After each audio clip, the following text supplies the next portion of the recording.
been a bit since I've talked about Heyzine, and I've had some recent comments that wanted me to demonstrate how you can embed Heyzine Flipbooks on a website. So I'm going to demonstrate that in this tutorial.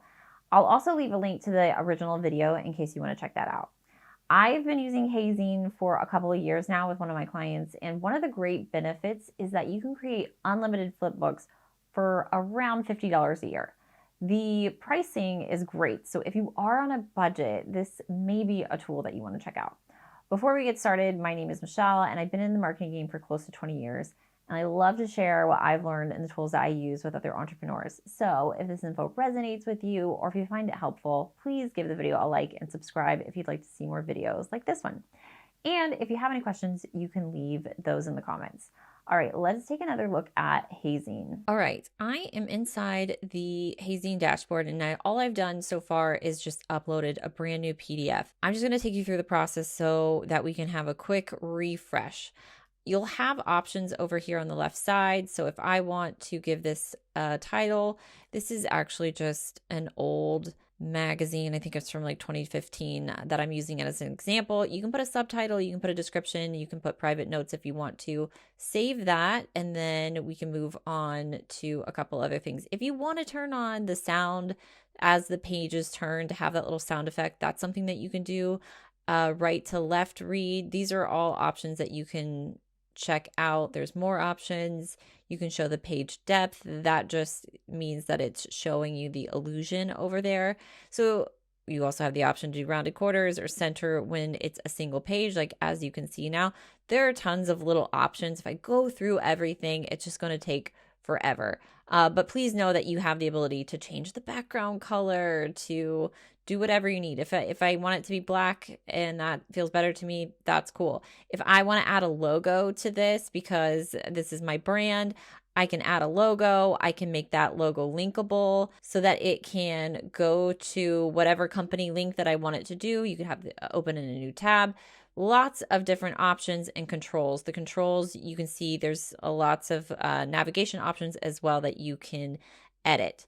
Now, if you are in the business of using these as lead generators, then you might want to password protect these and then force people to subscribe. The capture in the lead form, I love this feature just because it is a great way of building an email list and really using this as a marketing tool to sort of capture people's information so that you can market to them later. So if you're like, hey, if you want to read the rest of my magazine, please, add your email and you can get access for free. So you'll be able to choose what fields you want. Right now, name and email. You can choose the style. It looks like it's a blurred light. If I enable the capture lead form, then I can see it. So you can see that it's blurred it out, and then I've got this photo. So sign up to keep reading. You can edit all of that text there. If you need to add a privacy policy, then you can do that by turning that on. I accept the privacy policy. You can let people skip the text if you want them to. If you're really trying to use this as a lead generation tool, then I would probably suggest not allowing to skip unless that just doesn't mean anything to you and you're just wanting to see if people will sign up just in case. And then I would suggest adding whatever photo makes sense for your brand to add there. There could be other, you could blur dark, solid lights. Yeah, interesting. Lots of just little different options here. We'll close that. And then this is the interactions palette. So if you need to add links, if you need to add images on top of this, if you need to add and embed videos, a lot of people want to see how that works. So if I'm going to embed a video, I just need to go to edit mode here, and then I can use this to draw in a video. If I have an example YouTube video, then I could put it in there. Let me pull one real quick. I'll just pull one of the latest videos on my channel so that you can see it. And this is how you can embed a video there. You can resize it, you can move it, whatever you need to do with that. And then when you're finished, if you're like, oh, that looks fantastic, you can hit stop editing, and then you can see that it's in the preview there. You can do the same thing with audio files or even embedding parts of a web page. So if you had like a contact form somewhere and you're like, oh, this would be a good place to like embed this page of my website on this which is a little weird and can be a little dicey, but it's possible. So do know that that is an option for you. Now, the main point of this video is to show you that if we have our flipbook already and finished, how do we embed this on a web page? And I just wanted to go through the options that you have to utilize this flipbook. So the first thing that we would want to make sure that we're saved and we haven't lost any of our work.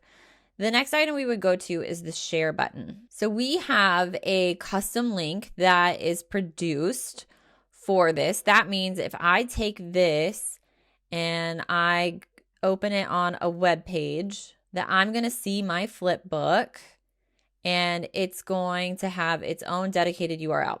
So one way to use this, like let's say you had a web page and you had a button on your site, then you could just link to this and people would be able to access it. Now, the one thing that might not be so wonderful is the URL. That doesn't look super pretty. And if you don't want people to know that it's a Heyzine, you'd rather have it look like it's your own, white labeled content, then there's ways to do that. If you don't mind the first portion of the custom reader link, that's fine too. You can customize this part and we could do bonappetit.html and we could save that as the link. So now if I hit this copy and I'm going to paste that in here, we can see that this link now works. So it's a little bit of customization, but what if you want actual customization?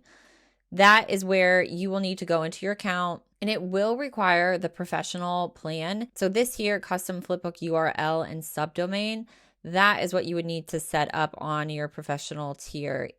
And this comes at $99 a year. $99 a year still is pretty good pricing compared to all of the other flipbook makers out there. I've reviewed a lot of them.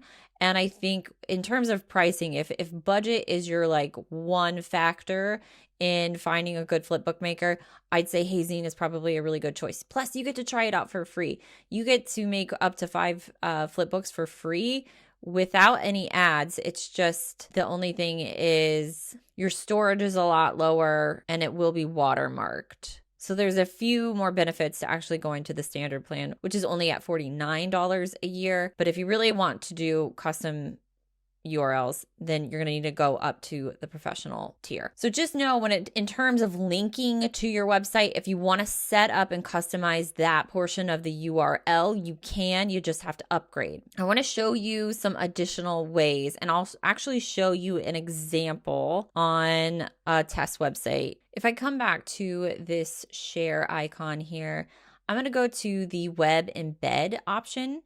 And I am going to copy my HTML code. So if you have the ability to paste HTML code on your website, the method that it's going to be put on your site is through an iframe. So I've got my little test WordPress. I'm a Divi user. I still love using Divi. And I'm just going to add a module here. You don't have to use Divi. This is just an example. I'm going to add the code module here, and then I've copied that. So I'm going to hit paste on this iframe and it's going to fill up my page 100%. So I'm going to click yes for this, but as we can see, she's tiny. So we might want to adjust sizing of this. If I was truly going to utilize this, I would probably get rid of my padding here. I'd go 0, 0 top. And then for my row, I would adjust my spacing there, 0, 0. I would give my sizing. I like 100%. And I like putting that at 100%. So now we're just filling space here. And you can see that it's taking the majority of that. I'm trying to see if there is a height. There's a height set at 400 pixels. If that's something... Don't ever be afraid to edit the code if you're like, that's just really small. It's just kind of small. And we would rather have that be a little bit bigger. So maybe let's look at doubling it. So I'm going to change that 4 to an 8. This feels a lot better. So I'm going to hit click on that. If I hit The way that I do this is I exit Visual Builder there. Don't worry about that little pop-up in the corner. And we can see that my embedded site is there, and then we've turned that on. So if I want to keep reading, then I'm going to have to fill out that information. So one of my favorite features, and I highly encourage you to utilize it and build your email list. Okay, so this is embedded in a site. What if we don't want to do that method and we would rather just have this baby full screen and embed all of the source code on it? You can do that. It's a little bit trickier. It's a little bit hidden too. Also know that before I move away from this, there's other like design aspects that you can do. Like you can add the overlay, you can make it flip cover, fold cover, interesting stuff. So that is probably the super most basic way to just embed it on there. But if you just want the cover, you've got options. So know that you can always share on social. You can get a preview of what that looks like. The download is actually what I want to do. When you download it, you don't actually want to like click the download flipbook for what I'm going to show you. You want to download the Flipbook source code. This is actually how I embed these on my website to have my own URL without going through the URL connection thing and get like the best experience out of it. So I'm going to hit download the Flipbook source code. It's going to take just a moment. You can see that happened in my browser.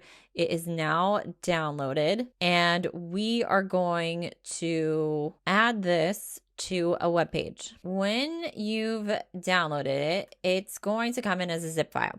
And what you want to do is unzip the file. I'm on a Mac, so all I had to do was double click it. And then I've got all of the folder contents inside of it. I'm going to get an HTML file. I'll have the thumbnail, cover, JPEG. I've got the PDF of the flipbook, and then it's got all of its source code files that support the animation and all that. What I want to do is move this entire folder onto like an FTP that where my website hosting files live.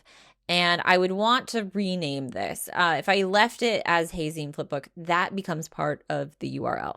So for example, I'm just going to rename this Bon Appetit because that was my magazine's name. And then I'm going to move this Bon Appetit onto an FTP. So I'm just going to do that really quickly.